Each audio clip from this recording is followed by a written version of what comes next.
Vallejo de Trujillo. Y ahí, ¿cómo estás? Gracias por atender esta conversación. Muy bien, muchas gracias siempre, Fernando, por poder compartir contigo y asistir a tu programa. Bueno, a mí me da mucho gusto leer tus artículos.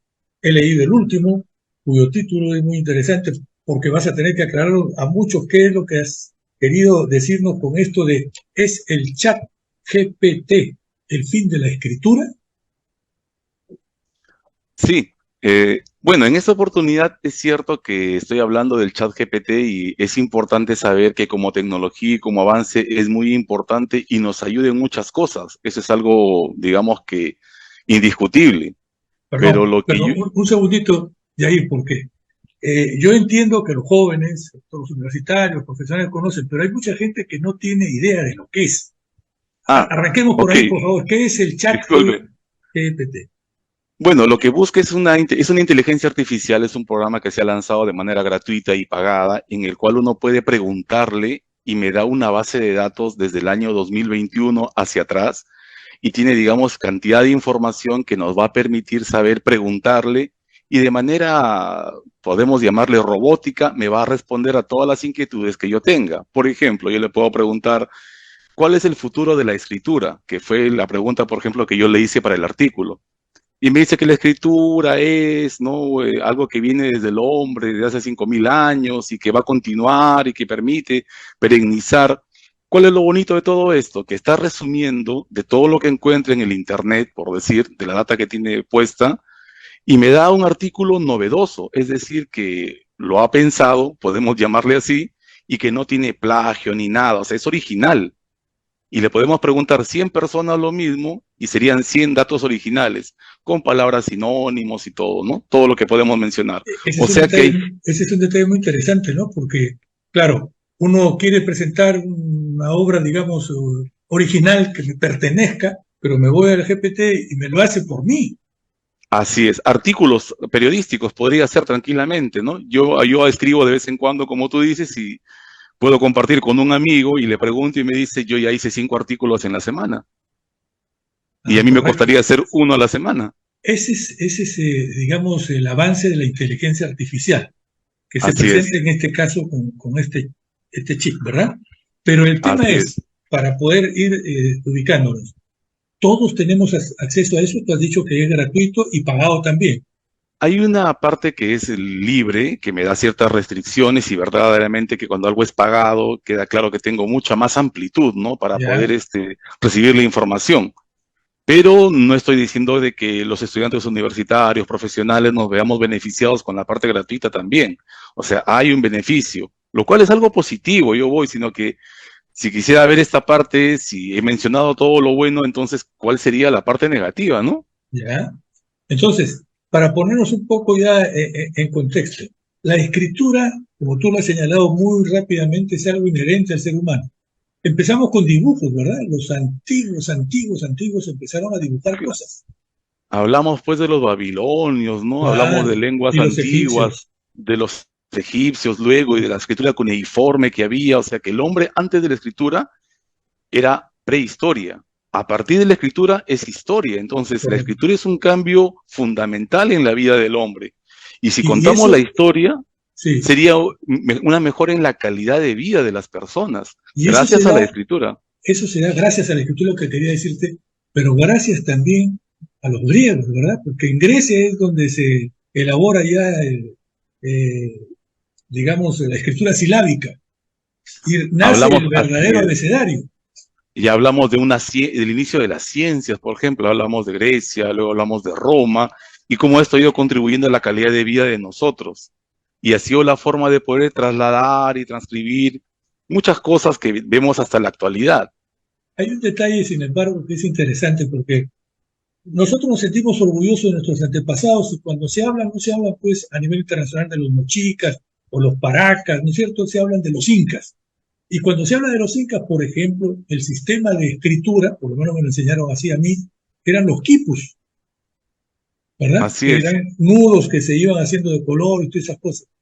Y yo escuchaba a un historiador que lo entrevisté hace poco decir, por ejemplo, esto es como para que todos podamos ubicarnos.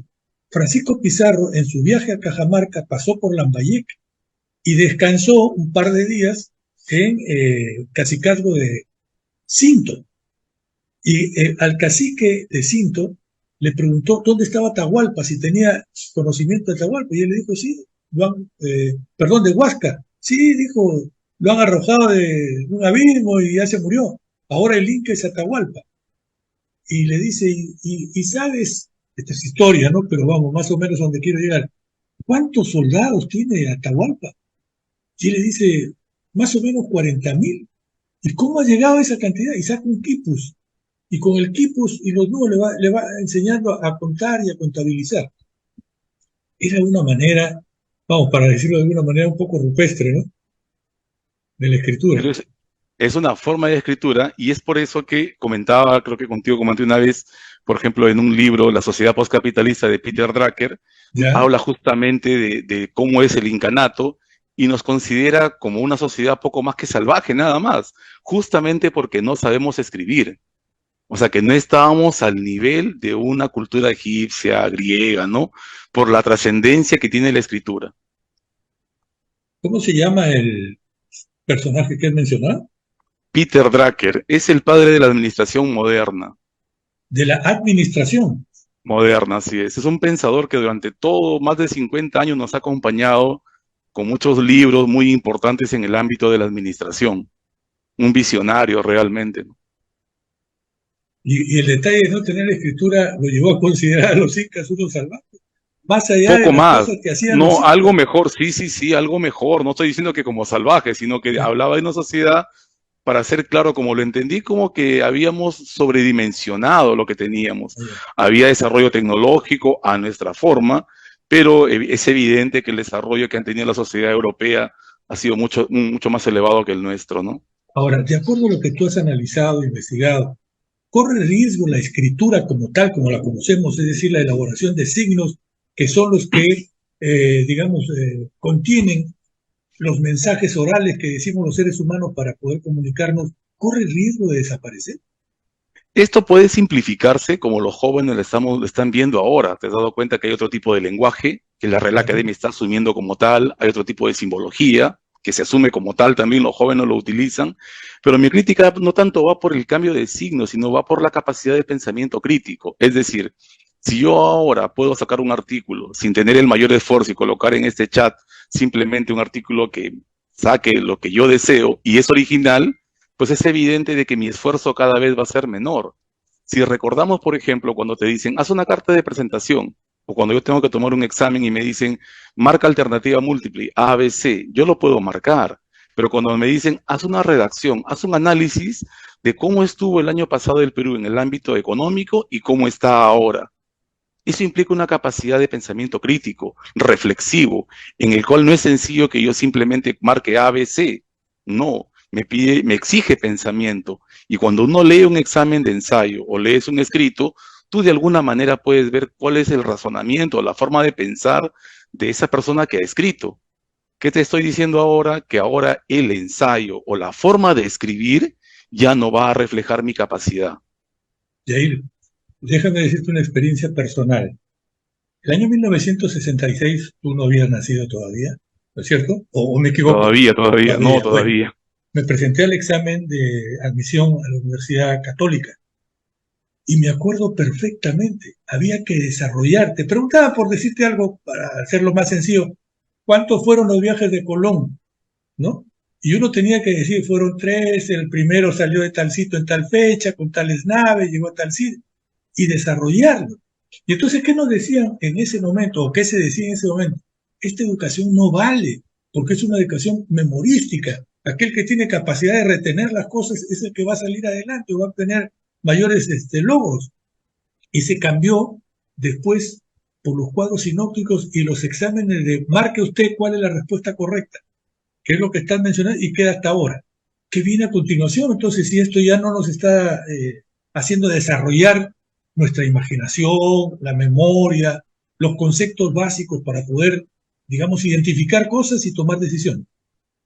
Yo creo que lo que viene en adelante simplemente es que tengamos, y creo que estamos viendo, y hay escritos sobre ello, que está disminuyendo la inteligencia de las personas. mi capacidad reflexiva está disminuyendo y nos dejamos llevar necesariamente, y como mencionaba en otra oportunidad, por los medios audiovisuales, que normalmente son más manipulables y sobre ello han escrito muchas personas también. Entonces, lo que yo invoco es al hecho de que sigamos escribiendo, pero la pregunta viene, ¿y por qué no escribimos? Y no escribimos, en un artículo anterior lo había mencionado también, porque no queremos leer, que esa es Eso. otra cosa, no queremos leer. Nadie quiere leer ni siquiera 2 minutos, ni un minuto. Queremos solamente los medios audiovisuales y que necesariamente son importantes como lo estamos planteando contigo ahora, ¿no? Tratar de comunicar, pero no es suficiente. La capacidad de lectura me da una capacidad reflexiva en el cual yo podría generar con mi creatividad nuevas formas de pensamiento que no me generan los medios audiovisuales. Viene siendo criticada la inteligencia artificial, ¿verdad? Porque en algún momento se dice incluso que va a destruir la humanidad. Pero en todo caso son avances tecnológicos, nadie los puede parar. Hay países que seguramente van a evitar que se desarrollen, pero habrá otros que avancen y van a conseguir los objetivos que ellos se merezcan. Pero en todo caso, mi pregunta que me gustaría conocer una respuesta, ¿qué viene a continuación con esto de la inteligencia artificial? Porque ahora yo quiero escribir un artículo que diga, no estoy de acuerdo con lo que ha dicho el doctor Alvarado, quiero un artículo que diga lo contrario. La inteligencia artificial me lo va a trabajar, me lo va a dar.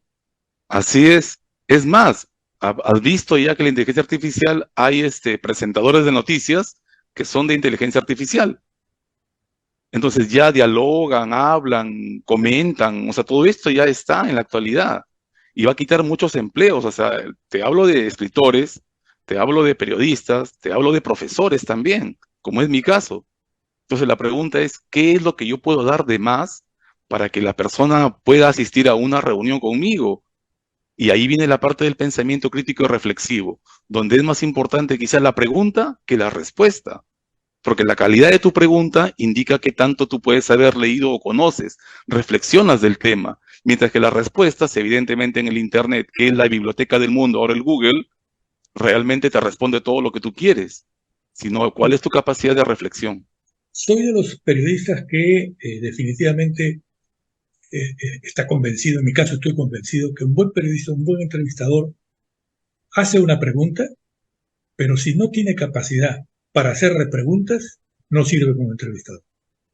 ¿No es cierto? Porque tú me puedes responder algo y Y ya no quedó sé qué ahí, preguntarte. o Entonces, quedó ahí. y quedó ahí, claro, y quedó ahí. Y la cuestión ahora la quiero aplicar en los profesores, tú acabas de decir, ¿no es cierto? Que tienen una labor especial. Hay que destacar la tarea de los maestros que viene de aquí en adelante. ¿Qué pueden hacer ellos para estar a la altura de las circunstancias con jóvenes que manejan la computadora de repente mejor que el mismo maestro? ¿No es cierto? Y van a buscar a este chip que tú estás mencionando, GPT. ¿Qué puede hacer el profesor o qué debería hacer el profesor? A eso es lo que te mencionaba, es decir, en la actualidad el docente tiene que ser consciente que ni la originalidad del trabajo significa que el alumno lo haya elaborado. Ahora, si yo te digo, no, quiero que el ensayo lo hagan en mi delante, también me parece que no sería la respuesta adecuada. La idea es cómo tratar de incorporar este chat GTP hacia nosotros, a que me permita tener la información. Si yo buscaba, digamos, me demoraba en buscar información, se me ocurre 1 hora, y ahora lo hago en 5 minutos o menos, pues cómo yo analizo esa información, qué es lo que yo propongo de mi parte. Es un instrumento nada más, mas no significa que sea el fin. Si el docente ahora simplemente se basa en pasar digamos, un aplicativo, un Turnitin que le llamamos, porque sea original, ya nos quedó claro que eso no garantiza que el alumno lo haya elaborado. Y en todo caso, Jair, podríamos especular que, así como había en el siglo pasado, sobre todo a nivel de los colegios particulares, ¿no? Que, por ejemplo, llegado el fin de año, los exámenes eran orales, con balota que sacaban, iban profesores de los colegios del Estado a tomar esas pruebas a cielo abierto, porque no lo hacían en salones, sino en los patios. ¿Tú crees que eso pueda volver para que, digamos, un alumno realmente esté capacitado en el tema que sostiene? Creo que sería lo ideal, Fernando, por muchas cosas. Yo quiero aclarar algo nada más. El mundo nos hace muy individualistas ahora y te has dado cuenta que los jóvenes se ensimisman y no tienen quizás la capacidad de palabra o la capacidad de poder desarrollarse con esa inteligencia emocional que uno quisiera. y hay mucho retraimiento en esa parte. Sería lo ideal que puedan socializar y poder exponer y explicar sus temas delante de otras personas. Creo que eso ayudaría mucho en cuanto al desarrollo profesional que ellos van a tener en un futuro. Como es la película Volviendo al pasado, creo que es Oyendo al futuro, ya no me acuerdo de esa película. Algo va a tener que pasar para que el pasado vuelva a estar presente, ¿no? Volver al Eh, futuro, sí. Volver al futuro, sí, volver al futuro. Muy bien, Yair, ha sido muy agradable para mí conversar contigo, muy ilustrativo también. Espero tu siguiente artículo para poder comentarlo y que quienes nos ven también saquen provecho del mismo. Un abrazo, muchísimas gracias.